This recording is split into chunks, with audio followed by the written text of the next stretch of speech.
Ladies and gentlemen, distinguished guests, I first met Judit Polgar as a 10-year-old when she played in a tournament that I organized at Hunter College Campus School in Manhattan.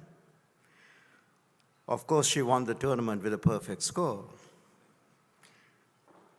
It was already evident back then that she had a presence about her and undeniable confidence in her abilities as a player. Judith is a chess prodigy in the true sense of the word. And not surprising, perhaps, when you consider that as the youngest of three chess-playing sisters, she had the benefit of absorbing all that chess knowledge around her. But what is unique in Judith's illustrious chess career is that she competed consistently, almost exclusively, against members of the opposite sex. In fact, when Judith played in the 1990 World Youth Championships in Fond du Lac, Wisconsin, the only time that event has ever been held in the United States, Judith played in the 14 and under open section and won the title easily.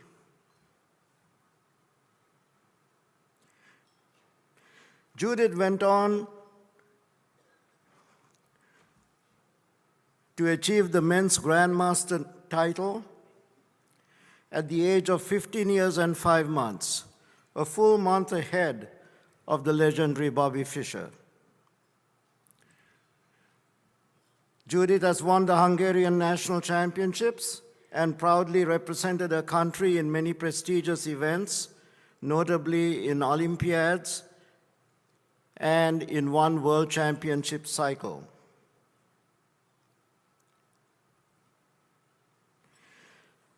It's true that Judith and her sisters played on a women's team in the Women's Olympiad in 1988 and 1990 and won first place, but that was at a time when FIDE did not really allow women to compete in the same section as men. As soon as that became possible, Judith qualified and represented the men's team at the Olympiads. But I'm not here to provide a laundry list of Judith's achievements. We all know what a great player she is. You can read all about it when you visit the Hall of Fame. Suffice to say that Judith is very simply considered to be the greatest women player of all time. There's no question about that. She's the only woman to have challenged the dominance of men and broken into the top 10 in the world, achieving a peak ranking of number 8 in the world. Instead, I'd like to talk about two important points in Judith's chess career or post-chess career. In March 2017, she was recognized as a Planet 50/50 champion, a spokesperson for a United Nations initiative that sought to establish gender equality by the year 2030. During her remarks at the ceremony in the United Nations building, Judith echoed the feelings of her father, Dr. Laszlo Polgar, in stating that women could achieve the same as men given the proper opportunities. The second point I want to mention is Judith's creation of the Judit Polgar Chess Foundation and the launching of the Global Chess Challenge, which is held every October in Budapest. This event has grown into one of the most prestigious events in the world. Judith showed that she not only had the support of government, but that she could include the private sector as well to make a wonderful event. And so, with the authority vested in me, I hereby, if I find the gavel, induct Grandmaster Judit Polgar into the World Chess Hall of Fame.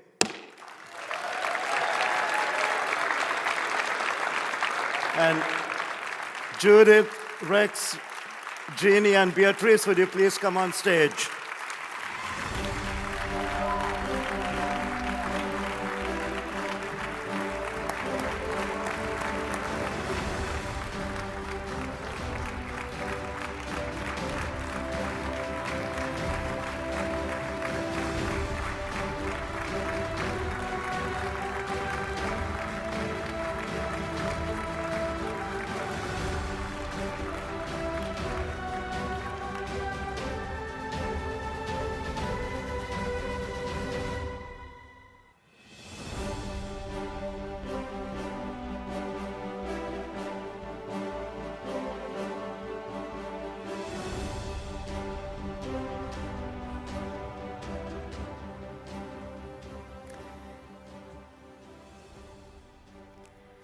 Thank you very much. It's very touching to be here. I just like to say a few words as it is a very special moment. I believe that to become champion, you need to have grit, to be a person with passion and perseverance. Of course, you need a lot of other things, but I think these two, or without these two, we cannot achieve big results. When I was a little girl, 5 years old, later teenager, a woman, a mother later, I had huge challenges, but I liked them because I was the character of a competitor. And here is the moment where I want to say a few thank yous, first of all, to my family, to my father, who believed that it's possible to have a very different life from other kids, and he was thinking that homeschooling and focusing on one specific field gives you success and happiness. He gave a very special love to the game of chess, and also it was always very important for him that I become also very creative, which I benefited in other fields than chess. Of course, I want to say thanks to my mom. She's a very special lady who gave up everything. At the same time, she got many things by being next to me and being next to my sisters. And up to today, she gives great example of lifelong learning and many other things. But of course, I have to say thank you for my sister Susan. She was a great inspiration as she's 7 years older. So by the time I started to play chess, she was already pretty good player. And of course, Sophia, who is my best friend, she's always cheerful, happy, and the real artist of the family. But of course, I have to thank to the organizers who invited me all along from young age, teenager, as a prodigy, later on as a good grandmaster, to give the opportunity for me to perform and to achieve what I did. But of course, without the opponents, it would be impossible to achieve those results and to create those beautiful games. And of course, I like to say that in this room we have great, fantastic top players, including my friends and ex-competitors of mine. Of course, I want to say thank you to my daughter Hannah and Oliver, who is they are home, and they were already in school when I was still in competition, so they were tolerant and they were also supportive. But most of all, I want to thank to my husband, who is supporting and my biggest supporter of all, and he's standing by me for more than 20 years, whatever ideas I have by 8 years of the chessboard. And finally, I would like to express my gratitude being here in St. Louis, because this city made history by creating a chess club and having the Hall of Fame, and it's having an amazing chess history showing, for example, now the Fischer exhibition, but continuously contributes to chess, which is, maybe I can say without exaggeration, the most important building in chess right now. Thank you very much.